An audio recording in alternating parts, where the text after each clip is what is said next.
2025ஆம் ஆண்டு மார்ச் மாதத்தில் தங்கம் விலை புதிய உச்சத்தை தொட வாய்ப்பிருப்பதாக சென்னை நகை வணிகர்கள் சங்க தலைவர் ஜெயந்திலால் சலானி தெரிவித்துள்ளார். அவருடன் நமது செய்தியாளர் ரமேஷ் நடத்திய நேர்காணலை தற்போது பார்க்கலாம்.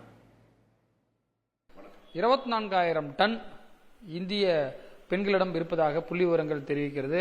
இது அமெரிக்காவை காட்டிலும் அதிகமாக இருப்பது என்ன காரணம் சார்?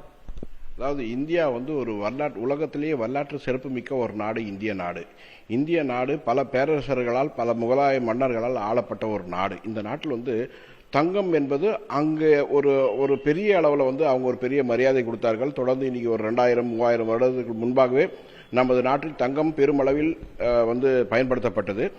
இந்திய மக்களிடையே பார்த்தீங்கன்னா 24,000 டன் தங்கம் இருப்பாக உள்ளது அப்படிங்கிறது ஒரு புள்ளி வரும், உலக புள்ளி வரும், உலக பங்கு சந்தைகள் எல்லாத்தையும் சொல்லியிருக்காங்க. ஆனால் நான் சொல்கிறேன், அதைவிட கூடுதலான தங்கம் இந்திய மக்களிடையே உள்ளது. இந்திய மக்களிடையே உள்ளது மட்டுமே கணக்கிடப்பட்டுள்ளது.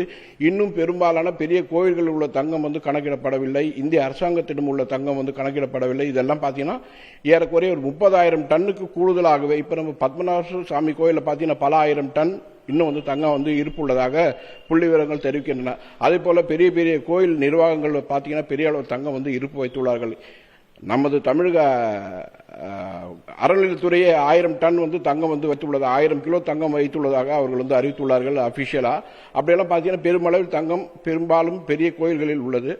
அந்த தங்கத்தை எல்லாம் கணக்கிடும் போது ஏறக்குறைய 30,000 டன்னுக்கும் கூடுதலாக தங்கம் இந்திய மக்களிடையே உள்ளது, இந்திய நாட்டிலே உள்ளது அப்படின்னு சொல்லலாம். எக்கனாமி டிசைட் பண்றதுல தங்கத்துடைய இருப்பு ஒரு முக்கியமான ரோல் வைக்குது. ஆர்பிஐல கூட எவ்வளவு கோல்டு வச்சிருக்கு, கூட அதிகமான ஒரு கோல்டு வாங்கினாங்க. அப்படி இருக்கும் பட்சத்தில் இதை வச்சு ஃபியூச்சர்ல எக்கனாமியை கால்குலேட் பண்ணா இந்தியாவுடைய மதிப்பு உயருமா? நிச்சயமாக நம் ஒட்டுமொத்தமாக தங்கம் என்று பார்க்க போது நிச்சயமாக இந்தியாவில் அதிகமாக இருந்த போதிலும் அரசாங்கத்திடம் குறைவாகவே உள்ளது. அதாவது அமெரிக்க அரசாங்கத்திடம் தங்களுடைய கஜானாவில் பெருமளவில் தங்கத்தை இருப்பாக வைத்துள்ளார்கள்.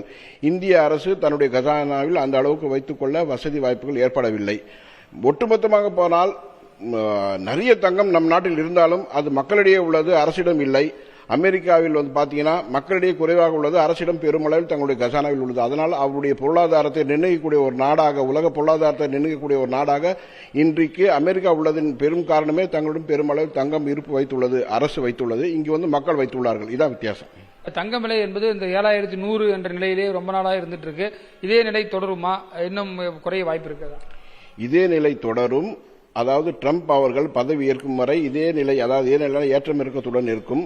அவர்கள் பதவி ஏற்ற பின்பு ஒரு சிறிதளவு மீண்டும் ஒரு தங்கம் விலை குறைந்து அதன் பிறகு பெரிய உச்சத்தை நோக்கி தங்கம் பயணிக்கும். மார்ச் மாதத்தில் பார்த்தீங்கன்னா ஒரு பெரிய அளவில் தங்கத்துடைய விலை இருக்கும் அப்படின்னு சொல்லலாம். காரணம் என்னன்னா அவர் ஒரு பெரிய வர்த்தகர் அப்படின்னு சொல்லலாம். ஒரு நாட்டுடைய அதிபராக இருக்கும் பட்சத்தில் கூட அவர் அதற்கு முன்பாக அவர் ஒரு பெரிய வர்த்தகராக உள்ளார். அதனால் அவருடைய ஆர்வம், அவருடைய இது எல்லாமே பார்த்தீங்கன்னா வர்த்தகத்துறை, வர்த்தகம் போன்ற பங்குச்சந்தை போன்ற துறை சார்ந்தான் இருக்கும். அப்படின்னு பார்த்தீங்கன்னா நிச்சயமாக வரும் காலங்களில் தங்கம் விலை ஒரு புதிய உச்சத்தை நோக்கி தான் பயணிக்கும். பல்வேறு விஷயங்கள் குறித்து விரிவாக நம்மிடம் பகிர்ந்திருக்கிறார் புதிய தலைமுறைக்காக ஒளிப்பதிவாளர் தினேஷுடன் ரமேஷ்.